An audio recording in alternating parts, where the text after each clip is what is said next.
I grew up in a small, quiet town in Ontario, Canada. One of those places where nothing much ever happens and everyone knows everyone else.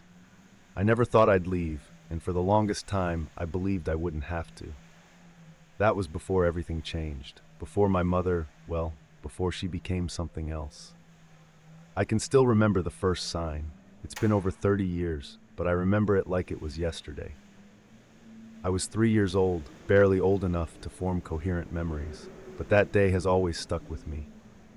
My mother had made soup, a simple tomato bisque she always made on Sundays. I don't know what possessed her, but she grabbed the boiling pot and dumped it over my shoulder as I stood next to her in the kitchen. I screamed, of course. The pain was instant and searing. I can still feel the heat of it on my skin if I think hard enough. But what scared me more than the burn, more than the pain, was the look in her eyes. Blank. Cold. Like she didn't even see me standing there, crying, clutching my skin as it blistered. She just turned around, walked back to the stove, and went on stirring like nothing had happened. That was the first time I realized something was wrong with her. My older sister Jane and I didn't understand it at the time, but we were living with someone, or something, that was no longer our mother. In fact, Jane had witnessed things even earlier, but she didn't tell me until much later. It all started with a ritual, one that took place years before I was born. Jane told me that after our father passed away in a car accident, our mother became obsessed with trying to reach him. She was never spiritual before, but suddenly she was interested in seances, Ouija boards, and speaking to the dead. Jane was 11 when it happened. One night, our mother convinced her to join in on one of her sessions. They sat in the darkened dining room, candles flickering on the table, as our mother whispered strange words Jane didn't understand. She said it started small, just flickers of movement in the shadows, strange chills, the sense that someone else was in the room. But then, something changed. That was the night our mother started hearing the voices. At first, she said they were comforting, like our father was speaking to her from beyond the grave. She claimed he was still with us, watching over the family, protecting us. But as the weeks went on, the messages became darker. The voices weren't just our father anymore. They were other things, other entities, and they weren't benevolent. Our mother changed after that. Her mood swings became violent. She'd go from being eerily calm to flying into a rage over the smallest things.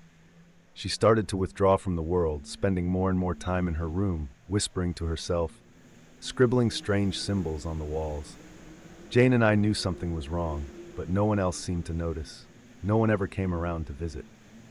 It was like our house had been forgotten by the rest of the world. When I was about 7, we moved to a new house on the outskirts of town, a small, dilapidated place surrounded by thick woods. It was quiet, isolated, and far away from anyone who might hear us scream. That's when things got worse. I remember waking up in the middle of the night, hearing my mother pacing in the hallway. Her footsteps were slow and deliberate, like she was circling the house. Then there were the voices, muffled, distorted, but unmistakably not hers. I'd lie in bed, frozen, too terrified to move, as those voices echoed through the walls. It wasn't long before I started seeing things, too. Shapes in the dark, shadows that moved when they shouldn't, and faces watching me from the corners of the room. Our lives became a living nightmare. There was never enough food. The house was freezing, no matter how many blankets we piled on. Jane and I fended for ourselves most of the time, stealing food from the neighbors, lying about where we'd been when teachers asked why we were always so hungry. Every night was the same. Endless darkness filled with whispers, creaking doors, and the ever-present feeling of being watched. It wasn't until I was 12 that the worst happened. It started like any other night. Jane was reading in her room, and I was in the kitchen, trying to find something edible in the bare cupboards, when I heard a crash from upstairs. I rushed up, heart pounding, and found Jane running down the hall, terror etched on her face. Our mother was chasing her, screaming in a voice that wasn't hers. I'll never forget the look in her eyes, wild, frenzied, like an animal hunting its prey. She had a knife in her hand, and she was screaming things I couldn't understand, her voice twisting and changing, like a chorus of voices speaking through her at once. Jane barely made it out of the house, She managed to unlock the front door just in time and ran into the woods. I followed her, terrified that our mother would come after us both. We stayed hidden until the sun came up. Jane decided that night she couldn't take it anymore. She left and never came back. After Jane left, it was just me and our mother. I tried to keep my distance, spending as much time away from the house as I could. But every time I came home, the atmosphere was worse.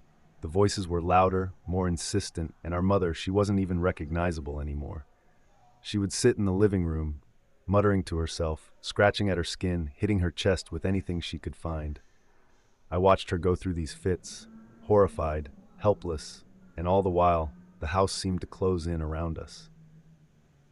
Eventually, she was committed to a mental institution.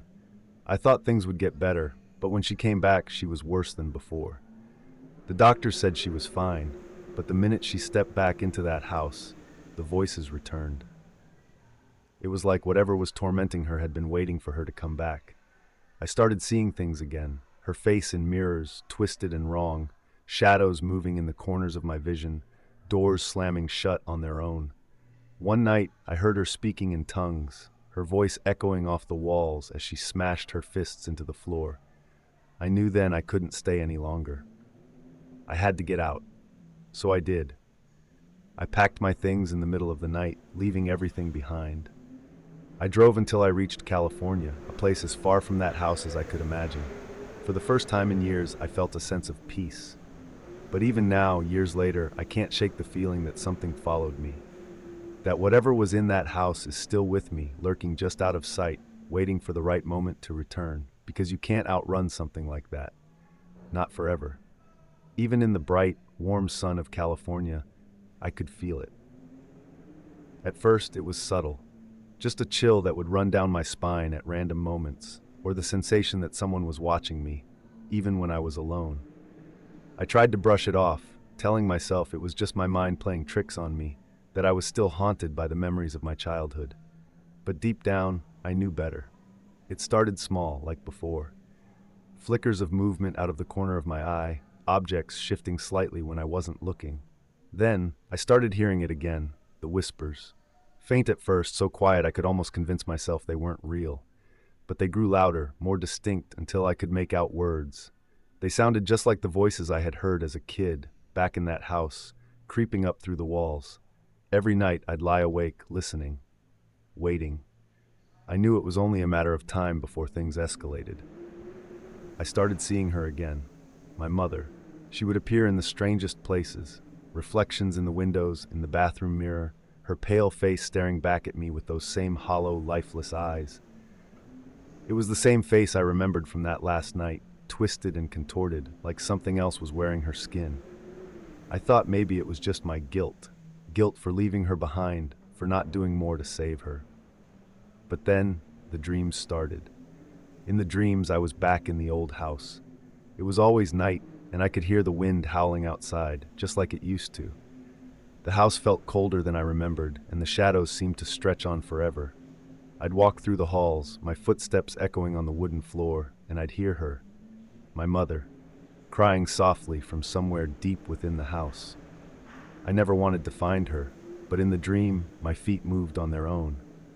I'd follow the sound, deeper and deeper into the house, until I reached the basement door. It was always the basement. The door would creak open, and there she'd be, standing in the middle of the room, facing away from me, her long hair hanging in tangled strands down her back. I'd try to back away, but my body wouldn't listen. Then she'd turn around. Her face was worse in the dreams. It wasn't just stretched or pale, it was wrong in ways I can't fully describe. Her eyes were too wide, her mouth too large, her skin pulling in all the wrong directions. And those voices, they'd come pouring out of her mouth, a cacophony of whispers and screams, as she'd lunge toward me. I'd always wake up just before she reached me, drenched in sweat, my heart pounding in my chest. But even after waking, the dread wouldn't leave. I could still feel her presence, lingering in the dark corners of my room.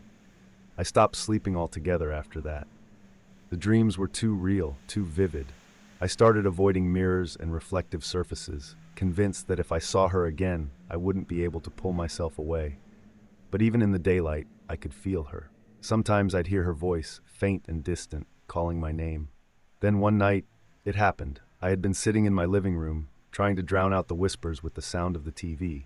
It was late, well past midnight, and I was on the verge of drifting off, the exhaustion finally catching up with me. That's when I heard the knock. It was soft at first, just a gentle tap, tap, tap, like someone was knocking on a distant door. I ignored it, hoping it was just my imagination, but the knocking grew louder, more insistent. Tap, tap, tap. I sat up, my heart racing. The sound wasn't coming from the front door. It was coming from the walls, from all around me, like something was inside the house, knocking to be let out. I stood up, backing away from the walls as the knocking grew deafening, echoing through every inch of the house. Then, just as suddenly as it started, it stopped. The silence that followed was even more terrifying. I stood there, frozen in the middle of the room, every nerve in my body on edge, waiting for something to happen. And then I heard it, a soft, familiar voice coming from behind me. "Michael." I turned around, and there she was.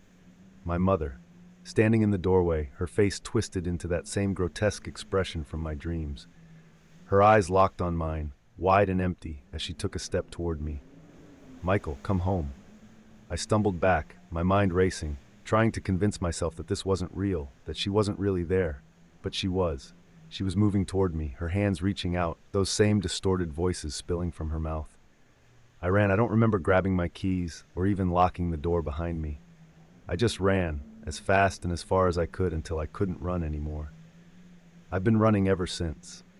I don't know what she is or what she wants, but she's not my mother. Not anymore. And no matter where I go, no matter how far I run, I know she'll find me. She always does. Because some things you can't escape. Some things follow you, no matter how fast or how far you go. And I've realized now, I was never meant to escape her. She'll never stop until I go back to that house, until I finish what she started. I don't know if I'll ever have the courage to go back, but one day I might not have a choice. Because some nightmares don't end when you wake up. They just begin.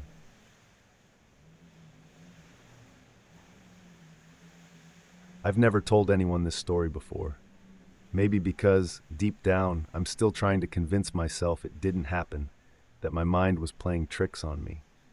But when I lie awake at night, I can't help but replay it over and over. I was a night security guard at a university, working the graveyard shift. It was a quiet gig, just a paycheck to get by after my divorce. Not many people realize how eerie a campus can be at night when all the hustle and bustle fades away and you're left with nothing but empty hallways, echoing footsteps and shadows. It started about 2 months into the job, on one of those cold November nights when the air feels heavy and everything's too still, like the world's holding its breath. I was on my usual patrol, walking through the empty corridors of the humanities building, flicking my flashlight down hallways just to break the monotony.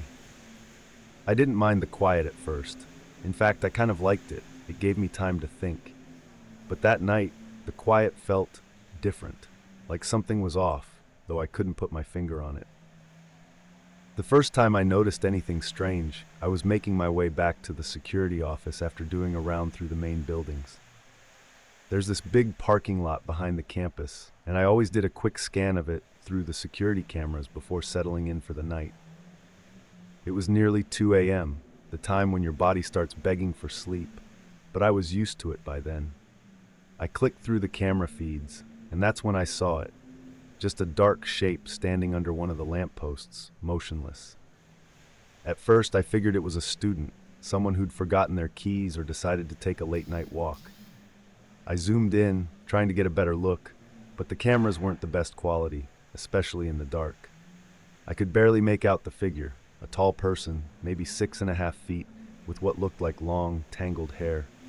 I was about to switch to another camera, thinking it was just some college kid messing around. But then it hit me. There was something wrong. The person was standing so still, too still, and the longer I stared, the more unsettling it became. It felt like they were waiting for something, or someone. I decided to head out and check it out myself. I grabbed my flashlight and keys, threw on my jacket, and stepped outside. The wind was picking up, cutting through my clothes, but I brushed it off, convincing myself I was overthinking it. As I made my way toward the parking lot, I kept glancing around, half expecting someone to jump out from behind a corner. But it was just me, the wind, and the rustle of leaves skittering across the pavement. When I reached the parking lot, I scanned the area with my flashlight. Nothing.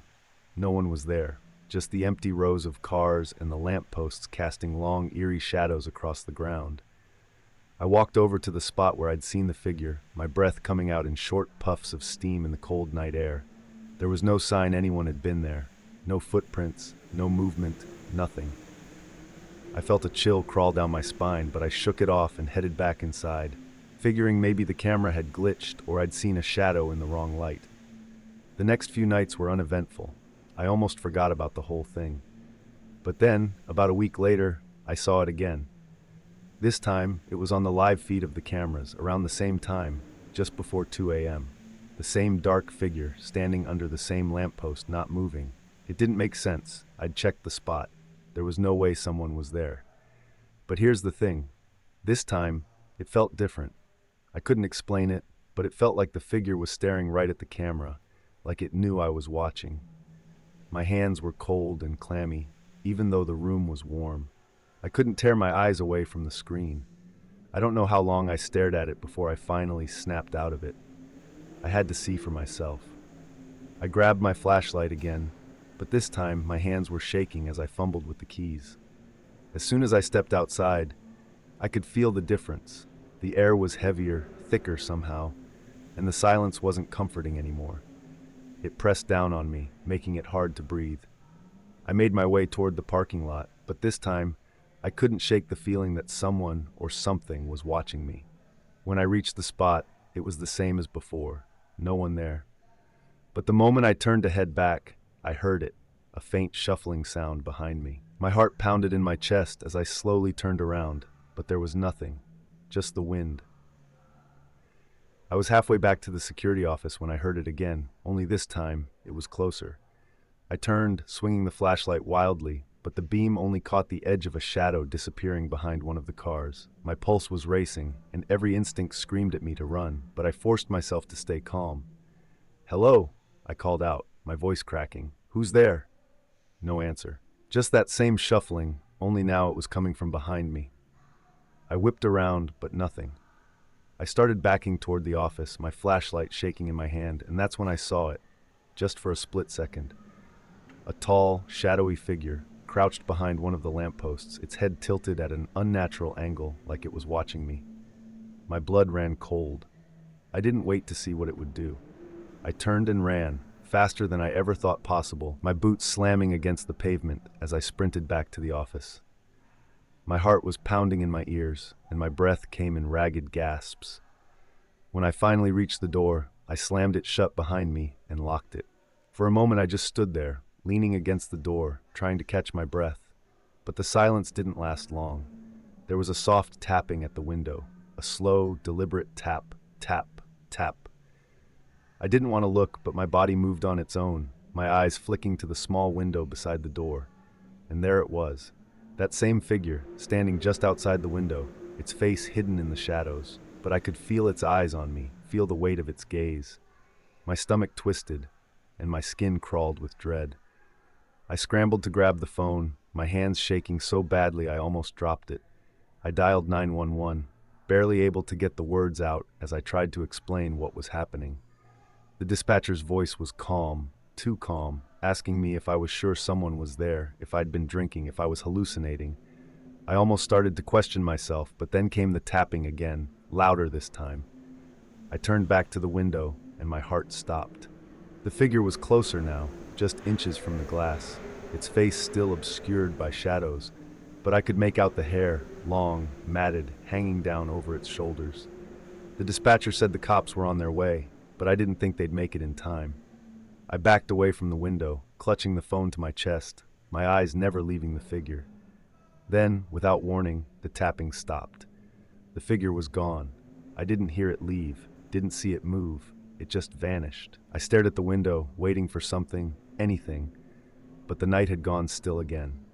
When the cops arrived, they found nothing, no sign anyone had been there. No footprints, no evidence of a break-in, nothing. They chalked it up to stress, maybe even a prank by one of the students. But I knew better. I'd seen it, felt it. The next night, I didn't go back. I quit the job, packed up my things, and moved out of town. And to this day, I still get chills whenever I drive past that university, even though I'll never set foot on that campus again. Some things just can't be explained, and some places, they hold on to things that shouldn't be seen. I've tried to forget, but every so often, when the wind's just right and the night feels too still, I hear that tapping in the back of my mind, and I wonder if it's still there, waiting. Months passed after I left that job, but the memories refused to fade. I tried everything to distract myself, moved to a new apartment, took on odd jobs, and even started going to therapy to talk through what had happened. I told myself it was just my imagination, that the long hours in isolation had gotten to me. But no matter how hard I tried to convince myself, there were nights when I'd wake up in a cold sweat, feeling like something was in the room with me. I'd lie there, heart pounding in the dark, unable to shake the feeling of being watched. It wasn't just the dreams either. Strange things started happening around me. I'd come home to find the door slightly ajar, even though I knew I'd locked it. Items would be moved, small things at first, like my keys or my phone, but then larger objects, like a chair pulled away from the table or a book lying open in the middle of the floor. Each time I'd brush it off as forgetfulness or my mind playing tricks on me. But deep down, I couldn't shake the growing unease. The worst of it came one night when I was walking home from a bar with a few friends. We'd been catching up, laughing, trying to enjoy a normal evening. It had been a long time since I'd felt comfortable around people, but that night, the tension eased a little. I almost felt like my old self again, like maybe I was finally moving on. But as we walked through the quiet streets, I noticed something out of the corner of my eye. At first, it was just a flicker, a shadow darting between two buildings, so quick I thought it might have been a stray cat. But as we kept walking, I saw it again. This time, a tall, dark figure standing under a streetlight just down the block. My stomach twisted in knots, the same dread I'd felt that night in the parking lot rushing back in full force. I stopped dead in my tracks, staring at the figure, trying to make sense of it. "Hey, you okay?" one of my friends asked, noticing my sudden silence. I forced myself to look away, shaking my head. "Yeah, I'm fine. Just thought I saw something." They laughed it off, assuming I was a little too tipsy. But I knew that it was the same thing from the campus, that same towering figure with the long, tangled hair. My skin crawled, and I made up some excuse about needing to head home early. They tried to convince me to stay out, but I couldn't shake the feeling that I was being followed, so I headed back alone, the night pressing in on me from all sides. The streets were eerily quiet, and the wind had picked up, howling through the narrow alleyways. Every step I took seemed too loud, echoing off the buildings as if something was walking just behind me, keeping pace. I kept glancing over my shoulder, half expecting to see the figure right there, but every time I turned, there was nothing. By the time I reached my apartment, my nerves were shot. I locked the door behind me and leaned against it, my breath coming in short, ragged bursts. I told myself I was being paranoid, that it was just the trauma of that night catching up with me. But deep down, I knew better. That night, I didn't sleep. Every time I closed my eyes, I saw that shadowy figure standing under the streetlight, watching, waiting. The tapping started again, too, faint at first, like something lightly knocking against the window. I tried to ignore it, pulling the blankets up over my head like a scared kid, but it wouldn't stop. Tap, tap, tap, slow, deliberate like before. My heart was pounding in my chest, the fear crawling up my spine. I didn't want to look. I knew what I'd see if I did. But some part of me, some twisted curiosity, made me do it anyway. I pulled the blanket down just enough to peek toward the window, my whole body tense with dread. There it was. The figure, standing outside my second-story apartment window, pressed right up against the glass.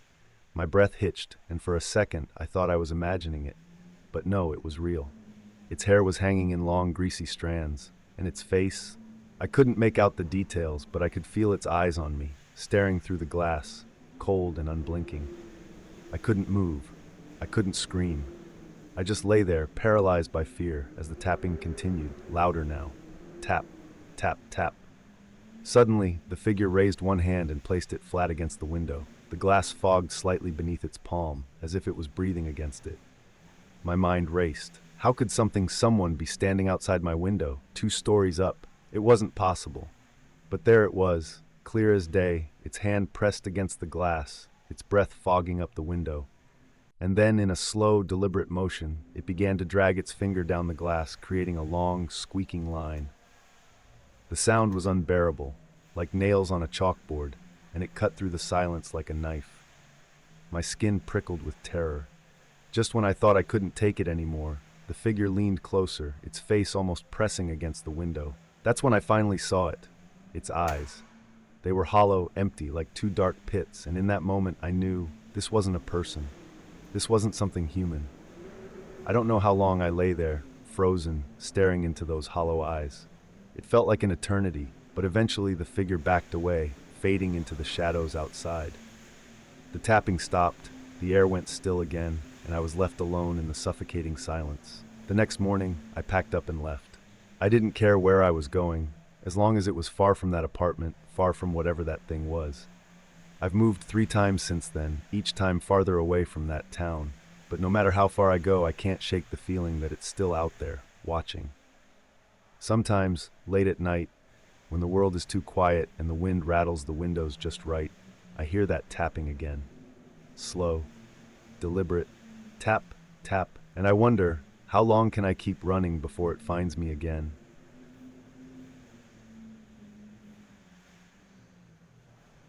I don't talk about this much anymore. When I do, people either laugh it off or look at me like I'm crazy.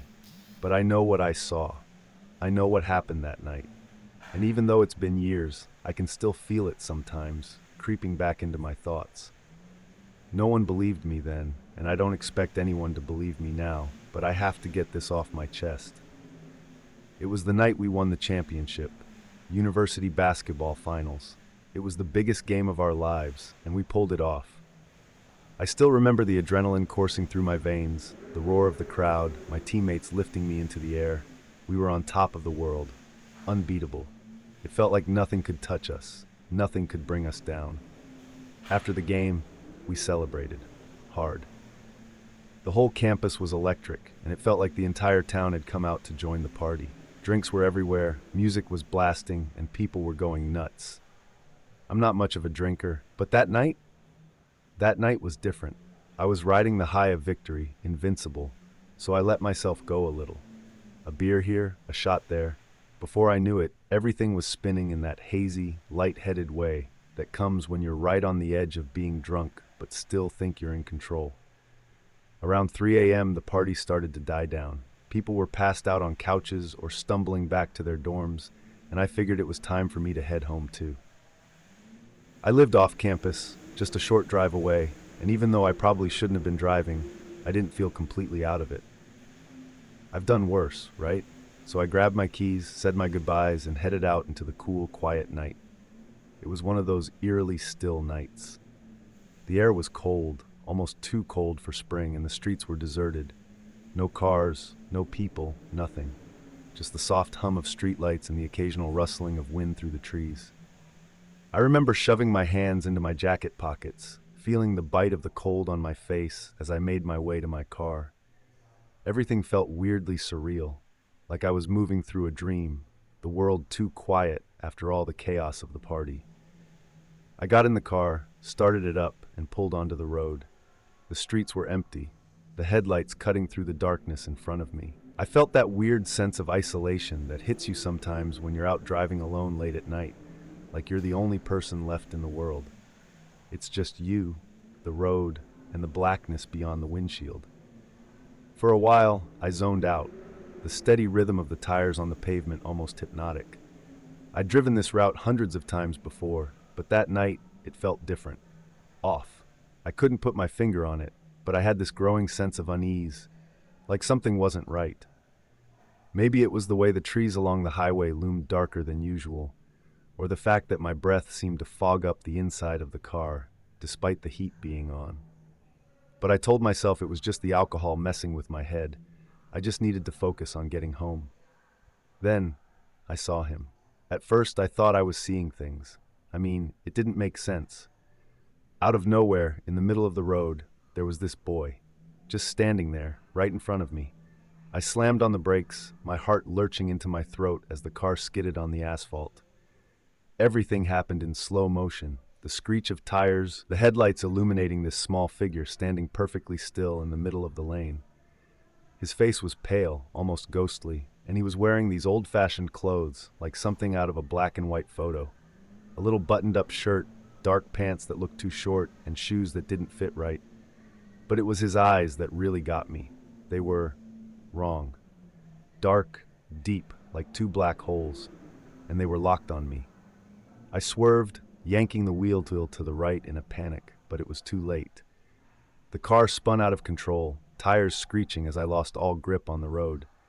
I remember the sickening crunch as the car slammed into something, maybe a tree. My head snapped forward, the seatbelt cutting into my chest, and then there was just silence. The kind of silence that buzzes in your ears after a crash, when you're trying to figure out if you're still alive. For a few seconds, I couldn't move. My hands were still clenched on the wheel, my breath coming in short, panicked gasps. The smell of burning rubber filled the air, and the hood of the car was crumpled against the base of a tree. I sat there, trying to calm myself, my heart still pounding in my ears. And then I remembered the boy. I whipped my head around, expecting to see him somewhere, standing by the car, lying in the road. But there was nothing, no one. The road was empty. I looked all around, the headlights casting long shadows on the trees, but the boy was gone. It was like he'd never been there in the first place. I scrambled out of the car, stumbling onto the pavement, my legs shaky and weak. I called out, my voice hoarse. "Hey kid, are you all right?" No answer. Just the wind, cold and biting, cutting through the stillness of the night. I must have searched for him for at least 15 minutes, my hands shaking, my breath coming in panicked gulps. But there were no footprints, no sign that anyone had been there. It didn't make sense. I saw him. I know I did. He was right there in the middle of the road, staring at me with those dark, empty eyes. But there was nothing.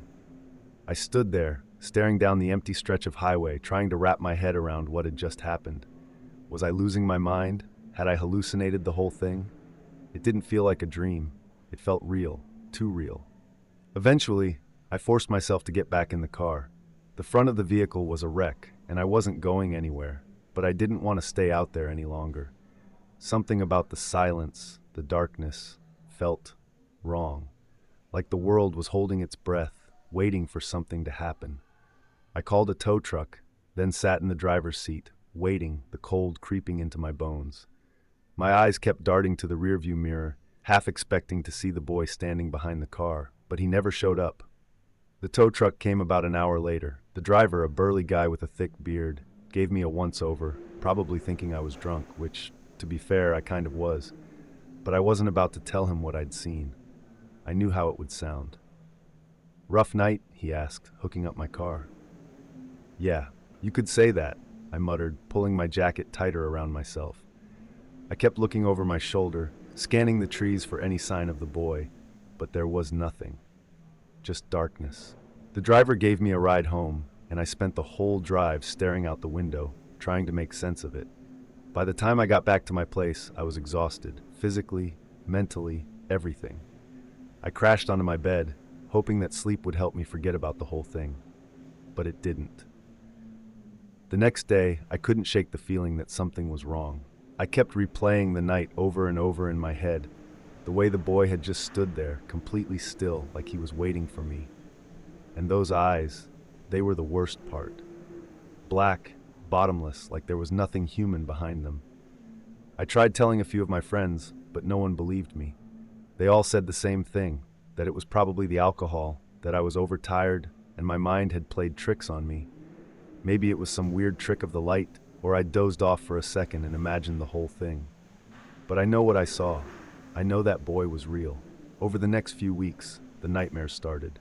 I'd wake up in a cold sweat, my heart racing, and every time it was the same dream. I was back on that road, driving in the dark, and there he was, standing in the middle of the street, staring at me. And no matter how hard I tried, I couldn't stop the car in time. I'd wake up just before the impact, gasping for air, my chest tight with fear. It's been years now, and I've never been back on that road at night. I avoid it like the plague, take the long way around if I have to. The nightmares have mostly faded, but every now and then I'll catch myself looking over my shoulder, expecting to see him standing there. Sometimes, when I'm alone at night, I think I hear something.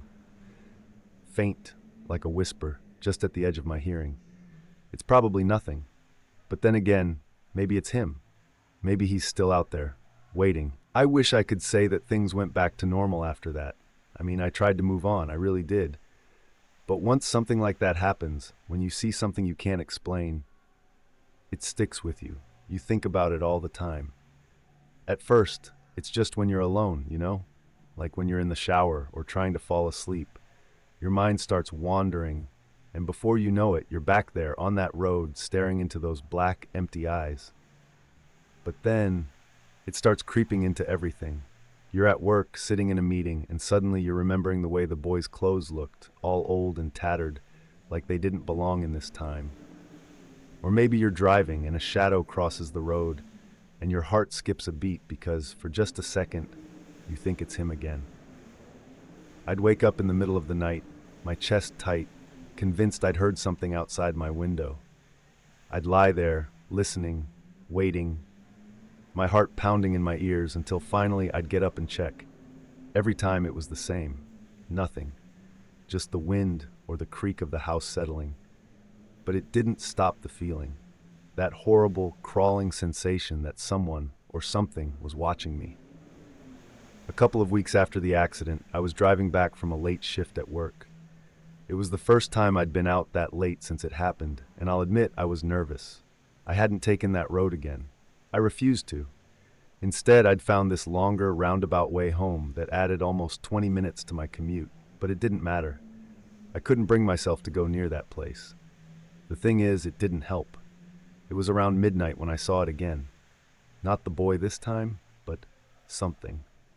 I was driving through this dark stretch of highway, no streetlights, just the beams from my headlights cutting through the night, and out of the corner of my eye, I saw a figure.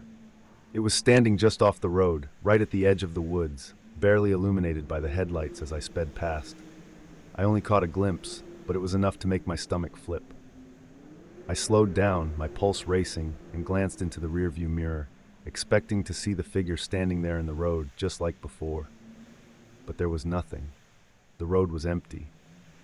I pulled over, gripping the steering wheel tight, my breath coming in short, shallow bursts. My mind was spinning, trying to process what I'd seen. Had it been a person? An animal? My imagination? I told myself it was probably just a deer standing in the shadows, and I was overreacting. But in the pit of my stomach, I knew it wasn't a deer. I knew it was something else. After a few minutes, I forced myself to keep driving. But the entire way home, my hands were shaking. Every flicker of light, every shadow made me jump. I felt like I was being followed, like something was just out of sight, watching me, waiting for the right moment. When I finally got home, I parked the car and sat there for a while, staring at the house, at the dark windows. For the first time in my life, I didn't want to go inside. The idea of being alone in that empty house with no one else around terrified me. But I didn't have a choice. So I got out, locked the car, and hurried inside, my eyes darting around the yard as if I expected to see something moving in the shadows. Inside, I locked every door and window, something I'd never really bothered with before. Then I just stood there, in the middle of my living room, listening to the silence. It was so quiet I could hear my own heartbeat thudding in my chest. I don't know how long I stood there before I finally moved, but when I did, I headed straight for my bedroom and collapsed onto the bed, exhausted. That night, I had the worst nightmare I've ever had. I was back on that road, driving alone, the darkness pressing in from all sides. Everything felt the same as it had that night, the cold, the quiet, the empty highway stretching out in front of me. But this time, I knew what was coming.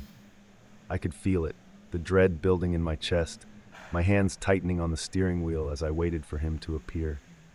And then, just like before, he was there, the boy. He stood in the middle of the road, his face pale, his eyes dark and empty, staring at me.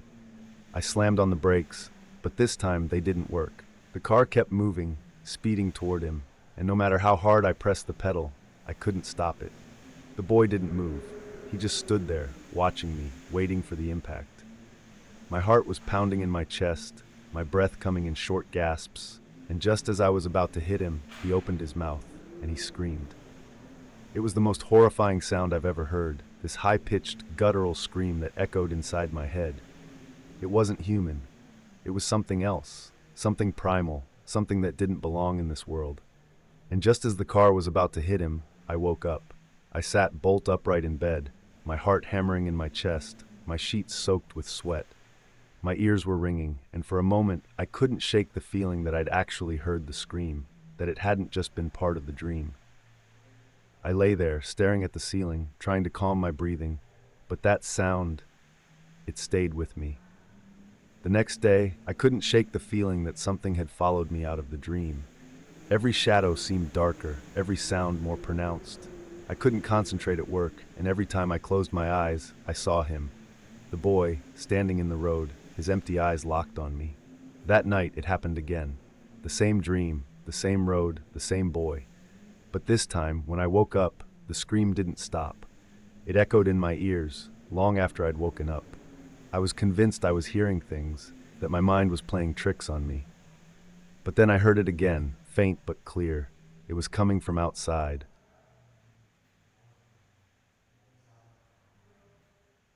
I don't know why I'm telling you this. Maybe it's because I've kept it to myself for so long that it feels like a weight pressing down on my chest, suffocating me. Or maybe it's because I'm still trying to make sense of it all. Either way, it's not a story I like to share. But I guess, in a way, telling someone makes it feel a little more real. It all started when I was 9 years old. That summer, my parents sent me to stay with my grandparents for a couple of weeks. My mom and dad had some work trip or something, and since school was out, they figured it was easier to have me stay at my grandparents' house. I loved it there. Their house was old, tucked away in this quiet neighborhood that always felt like it had stepped out of a different time. The kind of place where the air smelled like pine and the floorboards creaked with every step you took. It was comforting, in a weird way. But the best part about visiting my grandparents was spending time with my grandpa. He was the coolest guy I knew. He had all these old stories about when he was younger, about adventures he'd been on, places he'd seen.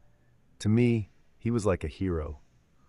The kind of guy you look up to, the kind of person you want to be when you grow up. Strong, calm, and always with a twinkle in his eye.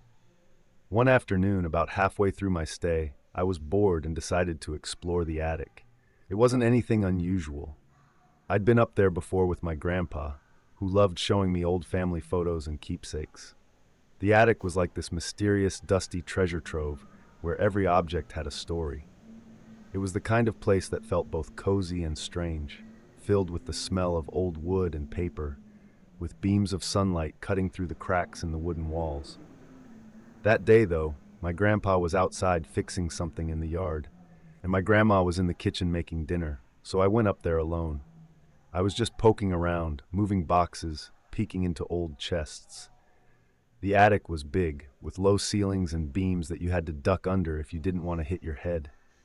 Everything was covered in a fine layer of dust, and the light from the small window at the far end gave the whole place a kind of eerie, dim glow. In the far corner, tucked away behind a stack of boxes, I found this old toy car. It was one of those metal ones, probably from the 1960s, with chipped red paint and a little steering wheel that still turned. I remember picking it up and rolling it across the floor, the sound of the wheels clattering echoing around the room. It was a simple toy, but something about it caught my attention. I don't know why, but I started playing with it, pushing it around, pretending it was racing through the attic. That's when it happened. I was rolling the car along the floor when it bumped into one of the walls. There was a strange hollow sound, like the wall wasn't quite solid. I remember kneeling down, squinting at the spot, and seeing a small crack in the wood. Being 9 years old and full of curiosity, I did what any kid would do. I started picking at it. At first, I just wanted to see what was behind it. Maybe there was some hidden space or old forgotten box tucked away. But as I pried the wood loose, the crack grew wider, and the more I pulled, the more the wall started to crumble. What I found behind that wall, well, it changed everything. At first, it just looked like a bundle of old fabric stuffed into the space behind the wall. I thought maybe it was some old clothes or sheets that had been left there and forgotten. But when I reached in to pull it out, I felt something solid, something cold. I remember yanking my hand back, a sudden chill running through me, even though the attic was hot and stuffy. I stared at the hole in the wall, heart pounding in my chest, trying to figure out what I had just touched. I don't know how long I stood there, but eventually, curiosity got the better of me, and I reached in again. This time, I tugged the fabric out. It wasn't just old clothes, it was a body. The fabric I had grabbed onto was an old dress, tattered and yellowed with age, but still clinging to the skeletal remains of a woman. Her skin, or what was left of it, was thin and leathery, stretched tight over bones that had been hidden away for who knows how long. Her face was, well, there wasn't much left of it. Just a hollow skull with empty sockets where her eyes should have been. I dropped the dress and stumbled backward, my breath coming in short, ragged gasps. I could feel the bile rising in my throat, my whole body shaking as I tried to make sense of what I was seeing. How could this be here? How could there be a body, an actual body, hidden in the walls of my grandparents' house? I ran downstairs, tripping over my own feet as I went, screaming for my grandpa. I remember bursting out the back door, tears streaming down my face, barely able to get the words out. There's a body in the attic, a woman, dead. My grandpa looked at me, confused at first, then concerned. He grabbed me by the shoulders, his grip tight, and asked me to calm down, to explain what I had found. I told him everything, the toy car, the hole in the wall, the body hidden behind it. For a moment, he just stood there, staring at me, his face pale and his eyes wide. Then, without a word, he went inside. I don't know what I expected him to do. Maybe call the police, or my grandma, or someone. But he didn't. Instead, he grabbed a hammer from the garage and headed up to the attic without saying a word. I followed him, terrified, but needing to know what was happening. When we got up there, he went straight to the spot where I had found the body. He stared at it for a long time, longer than I thought he would. His face was completely blank, like he was trying to process something too big for him to handle. Then he whispered something under his breath.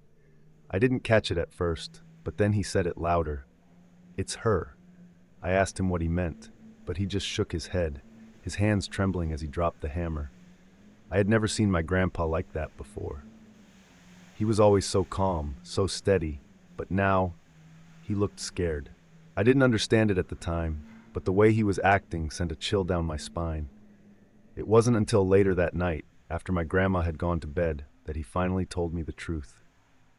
We were sitting in the living room, just the two of us, the old grandfather clock ticking away in the corner. He wouldn't look at me, just stared at the floor, his hands wringing together in his lap. The woman I had found in the attic, she was my dad's mother, my grandpa's first wife. I didn't even know my dad had a different mom. He'd never mentioned it, and neither had my grandparents. I just assumed my grandma had always been my grandma.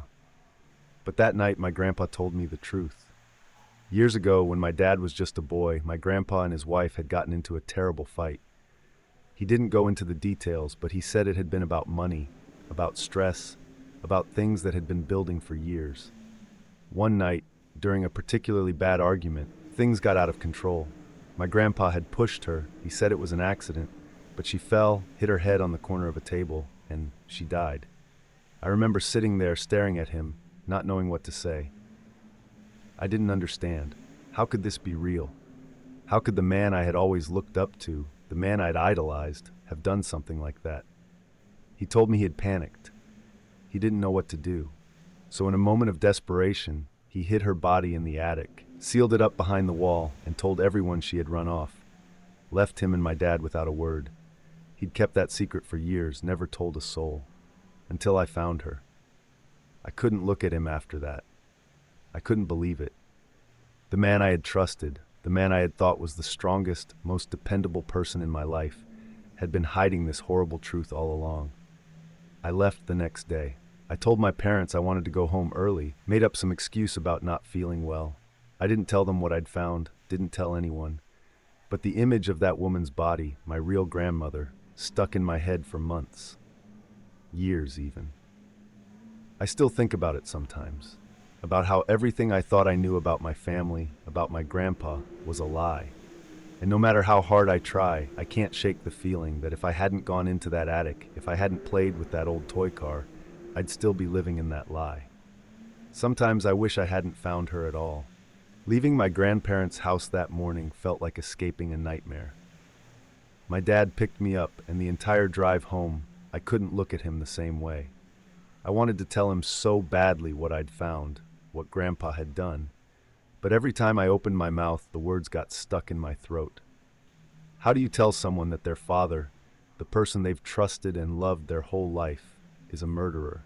How do you explain that everything they thought they knew about their own childhood was a lie? I couldn't do it. Not then, at least. I sat in the passenger seat, my eyes glued to the window, watching the world rush by, trying to make sense of the chaos in my head. My dad made small talk, asked me about how my stay had been, what I'd been up to, if I had fun with Grandpa. His words felt distant, like they were coming from underwater, muffled by the pounding in my ears. I just nodded along, trying to act normal. But how do you act normal after finding something like that? The rest of the summer passed in a blur. I was quiet, withdrawn. I stopped talking to my friends, stopped going outside. I couldn't shake the image of her, the woman I had found in the attic. My real grandmother. Her body, cold and hidden away for so many years, abandoned behind that wall like she was nothing. It was the stuff of nightmares, but this was worse because it wasn't some horror story I could turn off or escape. This was real. This was my family. I couldn't even look at my grandpa's face in the photos anymore. Every time I saw one, all I could see was the man who'd killed his wife and kept it secret for decades. The man who'd lied to my dad, to me, to everyone. The worst part was, no matter how much I tried to forget, I couldn't escape it. Every time I closed my eyes, I was back in that attic. I could hear the sound of the toy car bumping into the wall, the crack of wood splitting open, the soft thud of something hidden behind the paneling. I'd wake up in a cold sweat, my heart racing, terrified that if I ever went back, I'd find something worse. Months went by, and I didn't hear from my grandpa. Normally, he'd call every week, just to check in. But after that day in the attic, it was like we both silently agreed not to talk about it. I think he knew.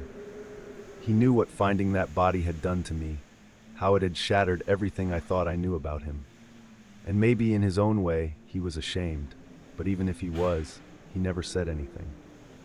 Then one day in the middle of fall, I got a letter. I still remember the feeling in my chest when I saw the return address, my grandparents' house. The handwriting was shaky, and I knew right away it was from my grandpa. My hands trembled as I opened the envelope, pulling out the single sheet of paper inside. His words were short, almost rushed, like he didn't know how to say what he needed to say. "I'm sorry for what you found. I never meant for you to know." That was all he wrote. No explanation, no attempt to make things right, just an apology. I didn't know what to do with it. For days I carried the letter around with me, folded up in my pocket, as if it would somehow give me answers if I looked at it long enough. But it didn't. It just sat there, silent, reminding me of the secret I now had to carry with me. The next time I saw my dad, I wanted so badly to say something. I wanted to tell him what I'd found, show him the letter, make him understand that our family wasn't what it seemed. But I couldn't. Every time I tried, the words died on my lips. How could I break his heart like that? How could I take away the father he idolized, the same way mine had been taken from me? So I stayed quiet. I kept it all inside, but the guilt of it weighed on me, day after day. It was like I was living two lives, one where everything was normal, and another where I was haunted by the truth. I'd see my dad with my grandpa, laughing together like they always had, and it made me sick. How could he not know? How could he not feel the weight of the lie pressing down on them? Thanksgiving that year was the first time I'd seen my grandpa since that summer. My parents insisted we go up to their house, spend the holiday with them like we always did. I dreaded it. Every mile closer to their house made my stomach churn with anxiety. I didn't know how I was supposed to act, what I was supposed to say when I saw him again. Would he look at me like nothing had happened? Would he pretend that the attic, that day, didn't exist. When we pulled up to the house, it felt different, colder. The trees around the yard were bare, the sky gray and heavy, like the whole world was waiting for something. I hesitated before getting out of the car, my hands gripping the seatbelt tightly. My mom turned to me, smiling, but I couldn't smile back. Inside, everything looked the same. My grandma was in the kitchen, busy with the turkey, and my grandpa was sitting in his usual spot in the living room, reading the paper. When he saw me, he gave me a small nod, but I could see the guilt in his eyes. It was the first time I'd seen him look old, like the weight of his secret had finally caught up with him. We sat down to dinner, and the whole time I couldn't focus.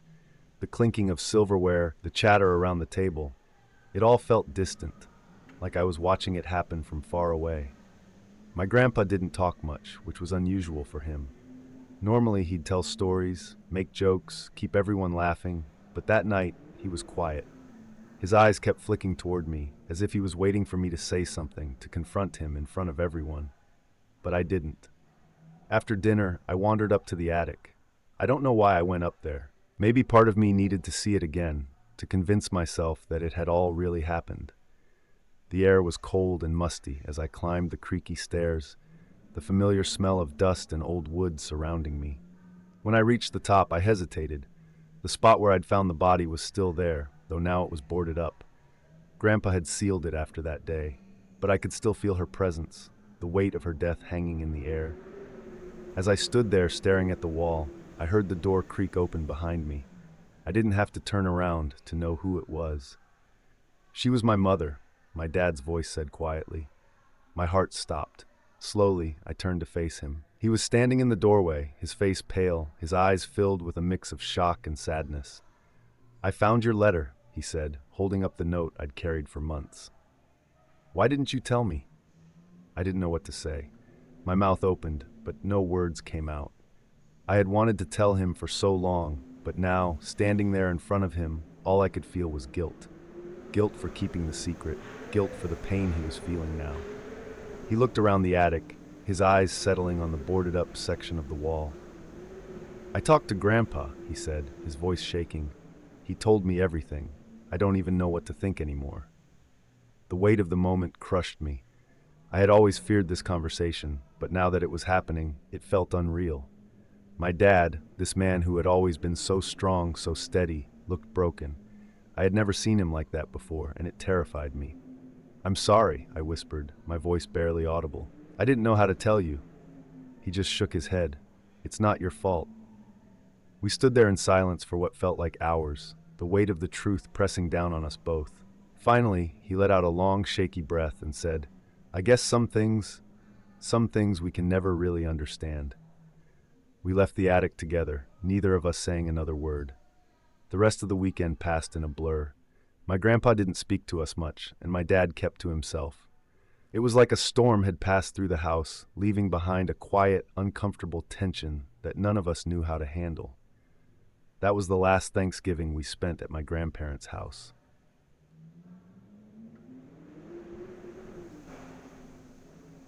If I could go back and change one thing, just one, I'd never have moved to that damn town. Kira and I, we were going through hell. Our marriage was hanging by a thread. The constant arguments, the stress of work, the pressure of raising a kid, it was all becoming too much. We loved each other, but we were starting to lose ourselves in all the fighting. You know how it is, when the small things start to pile up, and suddenly, every little disagreement feels like the end of the world. We needed a fresh start. That's what Kira said. "We'll move somewhere quieter, somewhere small," she'd tell me late at night after another argument, her voice tired but hopeful. "It'll be good for Lily, too. A new town, a new beginning." I wasn't sure if moving would fix anything, but I was desperate. So we packed up and left the city behind, trading the noise and chaos for a quiet, sleepy town in the middle of nowhere. It seemed like the perfect place. A little slice of tranquility, surrounded by woods, where the loudest thing you'd hear was the wind rustling through the trees. At first, it felt like we'd made the right choice. The town was peaceful, almost too peaceful. People were friendly, maybe a bit too friendly, you know. It was the kind of place where everyone smiled at you on the street, where neighbors brought over casseroles just to say hello. And then there was Margaret. She was our next-door neighbor, this old woman who looked like she'd been living there her whole life. The first day we moved in, she came over with a tray of cookies and that polite smile that only old ladies seem to master. There was something about her that made me uneasy right from the start, though. I couldn't put my finger on it, but her eyes, they were too sharp, too watchful. She invited us over for tea the next afternoon, and I didn't want to be rude, so we went. Kira was all about it, chatting away with Margaret like they were old friends. I stayed quiet, just watching. It was then that Margaret first mentioned the well. "Oh, you must see the town's wishing well," she said, her voice sweet but with this strange edge to it. "It's a tradition around here. Everyone makes a wish when they first move in. It's been part of this town for generations." Kira smiled politely, but I could tell she wasn't really paying attention. I, on the other hand, felt a shiver run down my spine. There was something about the way Margaret said it, the way her eyes lingered on mine for a second too long, that made my skin crawl. We didn't think much of it after that. Life went on, and things did get better for a while.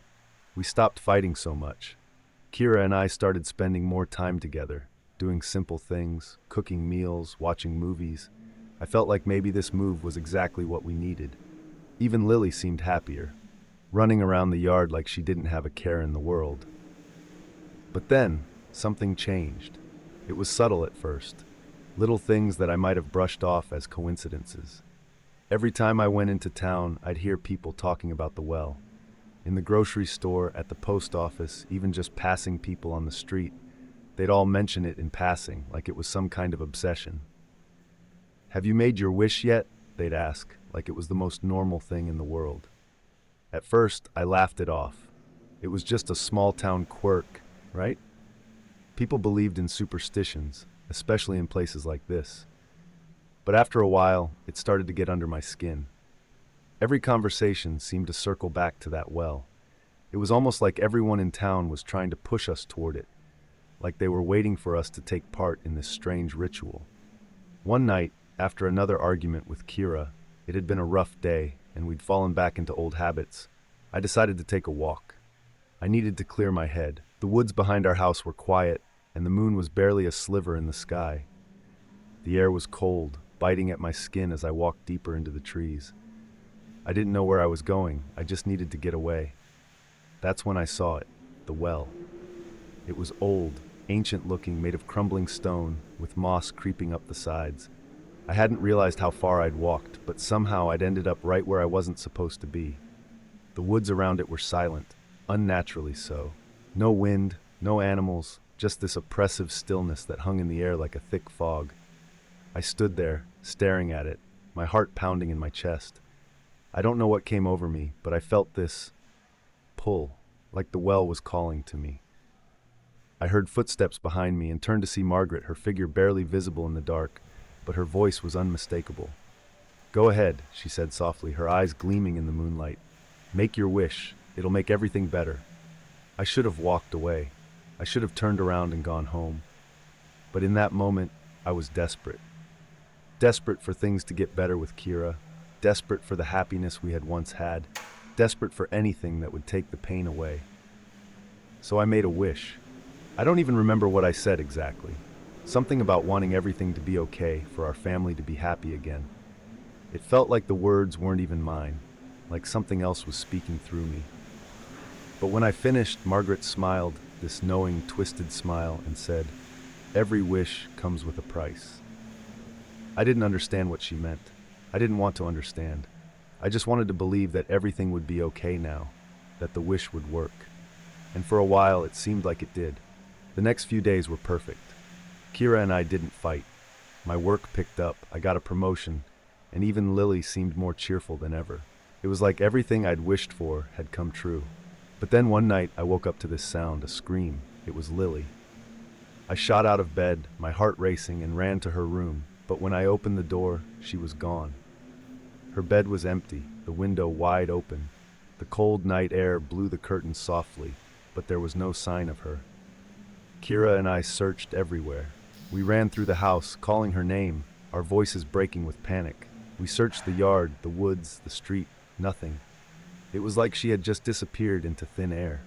We called the police, but even they couldn't find her. Hours passed, and the fear that had been gnawing at me turned into a full-blown nightmare.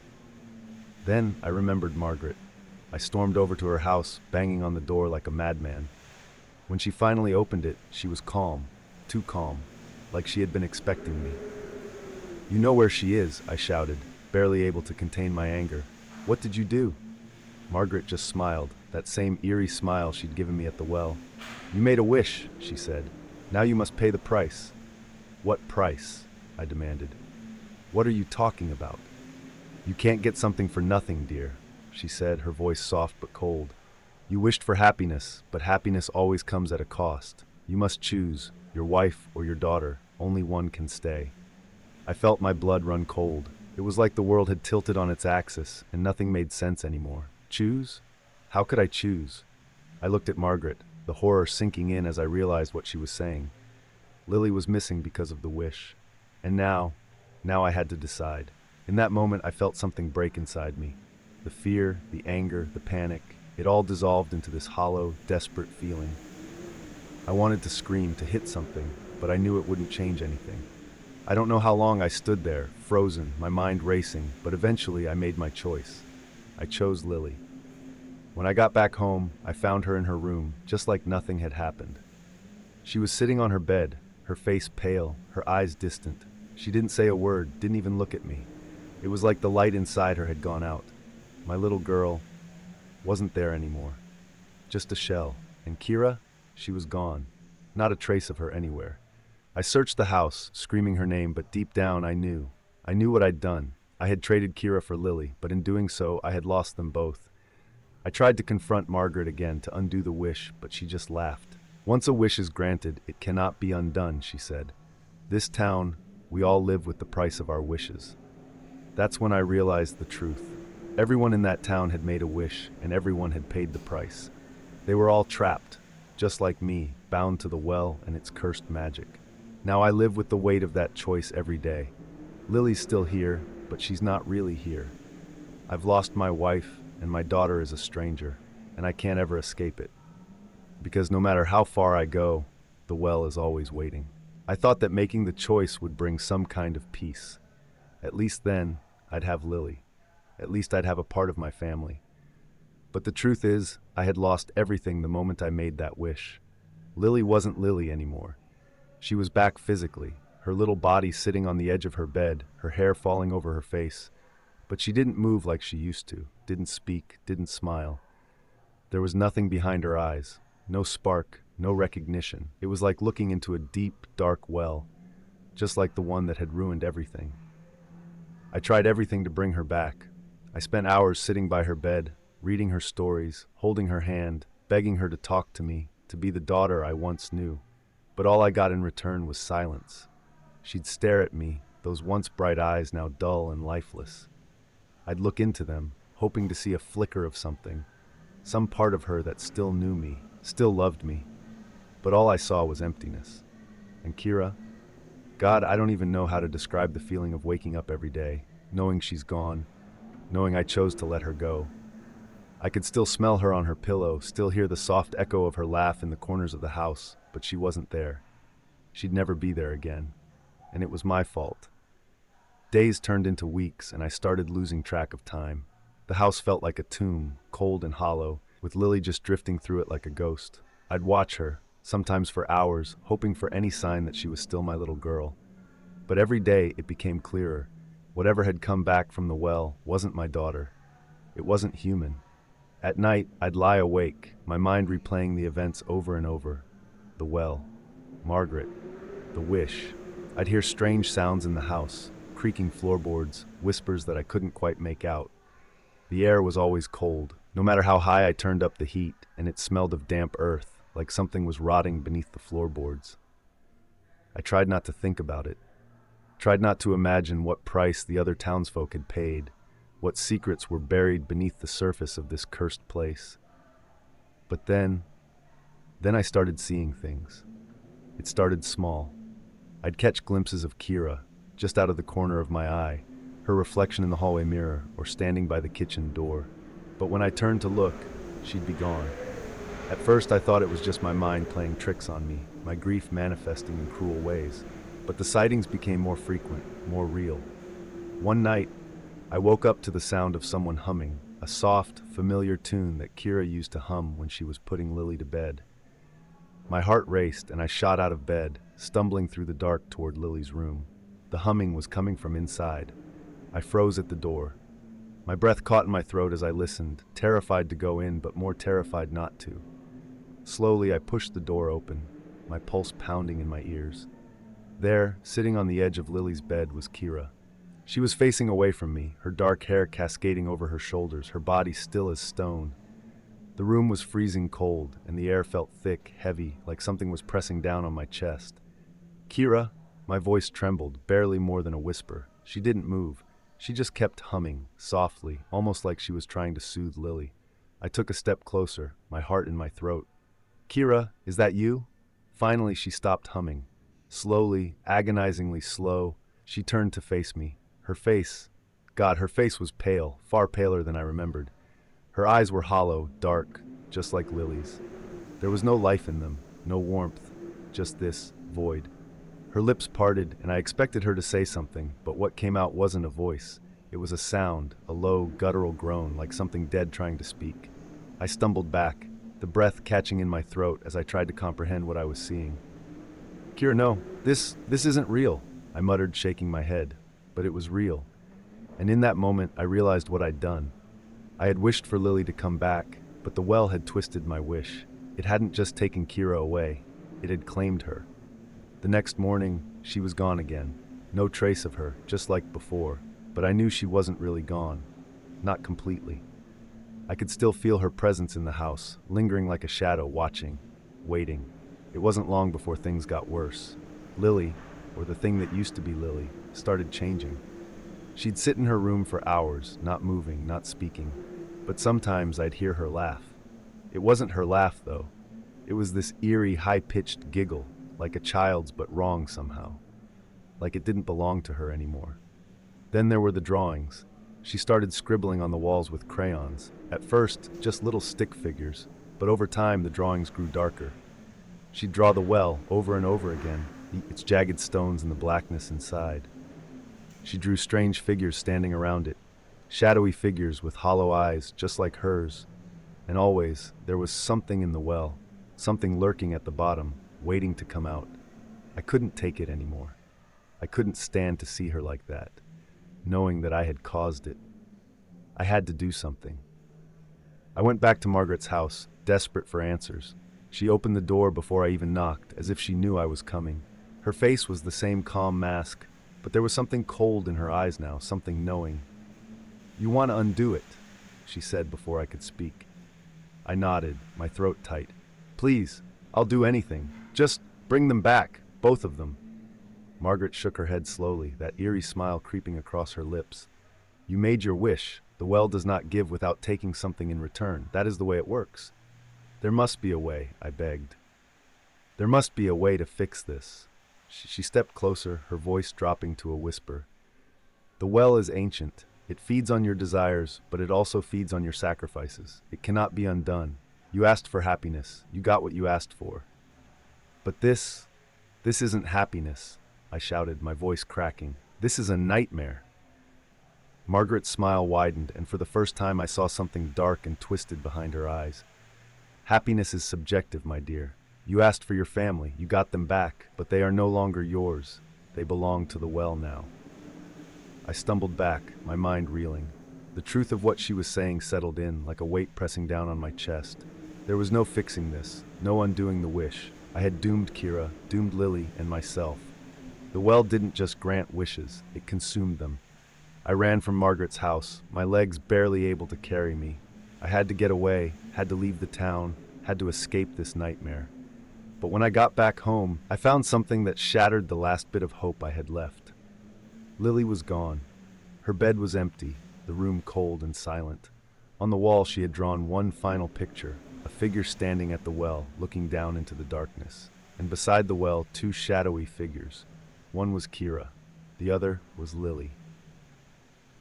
That was the last time I saw them. I left the town the next day, driving as far away as I could. But no matter how far I go, I can't escape the feeling that they're still with me. That somewhere, deep in the dark, they're waiting. And sometimes when the night is quiet and the wind blows just right, I can still hear the sound of Kira's humming. It follows me just at the edge of my hearing, pulling me back to that cursed place. The well took them from me, and I know one day it'll come for me too.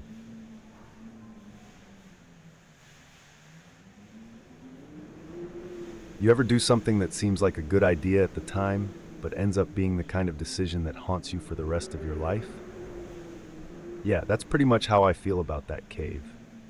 It was supposed to be a fun weekend. Just me, Katie, and John, out for some hiking, a little adventure, the kind of stuff we used to do all the time back in college. Katie's always been the outdoorsy one, dragging us to the most random places in the middle of nowhere. But this time, she found something different, something we hadn't done before. We'd been talking about checking out this cave she'd heard about from some locals at a campsite a few weeks earlier. Apparently, it wasn't on any maps, just this hidden place up in the mountains that hardly anyone knew about. That's what made it exciting, like we'd be the first to explore it. John was all for it, as usual. I was, hesitant. I'm not much of a spelunker, to be honest, but I figured, why not? We'd explored old, abandoned places before. What's a cave compared to that? We started early in the morning, the sun just beginning to peek over the trees as we hiked through the dense forest. It was cold, with this crisp chill in the air that seemed to stick to your skin. The kind of cold where your breath hangs in the air like little clouds. The trail we were following wasn't much of a trail at all, just a narrow path that wound through the trees, barely visible beneath the thick layer of leaves and pine needles. Katie was leading the way, like always, with her backpack slung over one shoulder and a grin on her face like a kid on Christmas. The further we went, the quieter it got. That's one of the first things I noticed, the lack of sound. No birds, no rustling leaves, just the soft crunch of our boots on the ground. It was like the forest itself was holding its breath. After about an hour of hiking, we finally found it. The entrance to the cave was hidden behind a tangle of undergrowth, this narrow, dark opening in the side of a rocky cliff. It didn't look like much, just a jagged hole, barely tall enough for us to crouch through. I remember standing there, staring into the blackness, my stomach twisting with this uneasy feeling. I tried to laugh it off, telling myself I was just being paranoid, but there was something about that cave that felt wrong. Katie, of course, didn't hesitate. She ducked down and crawled right in, her headlamp flickering on as she disappeared into the darkness. John followed, and I was left standing there, looking into the hole, feeling like an idiot for letting them talk me into this. The air inside the cave was freezing. The moment I crawled in, I could feel it, the sharp, biting cold that seemed to suck the breath right out of your lungs. The walls were damp, and the ceiling was low enough that we had to crouch for the first 100 feet or so. The light from our headlamps barely penetrated the darkness. It was like the shadows were swallowing the light. At first, it was kind of exciting. The thrill of being somewhere so untouched, so hidden. The cave opened up after a while, leading into this narrow tunnel that seemed to go on forever. The walls were smooth, like they'd been worn down by water over centuries, and the sound of our footsteps echoed through the tunnel, this soft rhythmic tapping that felt too loud in the silence. We must have walked for at least half an hour, maybe more. I kept looking back, the entrance to the cave long gone, swallowed by the darkness behind us. That uneasy feeling from earlier hadn't gone away. In fact, it was worse now. It felt like the cave was pressing in on us, like the air was getting thicker, harder to breathe. But Katie and John didn't seem to notice. They were too busy talking about how cool the place was, making jokes about finding buried treasure or ancient artifacts. Then we heard it. A scream. It came from up ahead, deep in the cave, echoing through the tunnel. My heart practically stopped. It was this high-pitched, blood-curdling sound that sent chills down my spine. We all froze, exchanging confused looks. "What the hell was that?" John whispered, his voice shaky. Katie frowned, her brow furrowed. Maybe it was the wind or something. I didn't say anything, but I knew that wasn't the wind. There was no way in hell the wind made a sound like that. It sounded like a person, someone, in pain. Katie, being Katie, wanted to go check it out. "It's probably nothing," she said, starting to move forward. "Let's just see what's up ahead." I didn't want to go any further. Everything in me was screaming to turn around, to get out of there. But I didn't want to be the one who chickened out, so I followed them deeper into the cave. The tunnel narrowed as we went, the air growing colder, more oppressive. My breath came out in short, shallow puffs, and my heart was racing, pounding in my chest like a drum. The further we went, the more I felt like we weren't alone. It was this creeping sensation, like something was watching us from the shadows. Then Katie disappeared. 1 minute she was ahead of us, her headlamp bobbing in the darkness. The next, she was gone. "Katie?" John called out, his voice echoing through the tunnel. There was no answer, just silence. We ran forward, my heart in my throat, but when we reached the spot where we'd last seen her, there was nothing, just a wall of rock and a narrow passage leading deeper into the cave.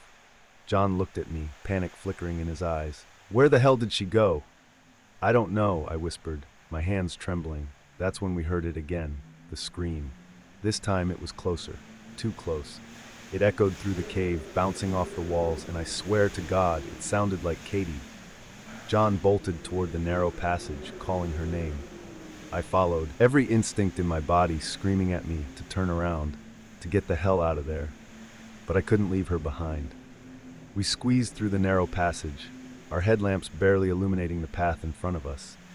The walls felt like they were closing in, the darkness suffocating. Then I saw it. Something moved in the darkness ahead, just a flicker, a shadow darting across the wall. At first I thought it was Katie, but it wasn't. I don't know what it was, but it wasn't human. It was low to the ground, this pale, twisted shape that moved too fast, too fluidly. It had these long, spindly limbs, almost like a spider, and it made this awful, skittering sound as it moved. I froze, my blood turning to ice. "John," I whispered, barely able to get the words out. "We need to get out of here." He turned, his face pale, and I knew he'd seen it too. Without another word, we turned and ran. I've never run so fast in my life. My heart was pounding in my ears, my lungs burning as I sprinted through the narrow passage, the sound of that thing skittering behind us, growing closer. I didn't dare look back. I couldn't. We reached the larger part of the tunnel, but it didn't feel any safer. The darkness was everywhere, and the walls seemed to close in around us, like the cave was alive, like it was trying to trap us. I could hear John panting next to me, his footsteps pounding the ground as we ran. Then suddenly, he tripped. I heard him hit the ground with a sickening thud, and when I turned to help him up, the thing was right there. Its pale, bony hand reaching out from the darkness, its long fingers curling around John's ankle. He screamed, kicking at it, but it held tight. I grabbed his arm, pulling him as hard as I could, my muscles straining with effort. Somehow, I managed to yank him free, and we both scrambled to our feet, running for our lives. I don't know how we made it out. It's all a blur now, just flashes of light and darkness, the sound of that thing chasing us, the cold air biting at my skin. But we found the entrance, the faint light of the outside world barely visible in the distance. We burst out of the cave, collapsing onto the ground, gasping for breath. The sunlight felt warm on my face, but I couldn't shake the cold inside me. I looked back at the cave entrance, half expecting to see that thing crawling out after us, but it was gone. The cave was just a dark hole in the side of the mountain, silent and still. Katie never came out. We searched for her. We called the police, but they didn't find anything. No signs of her. No signs of what had taken her.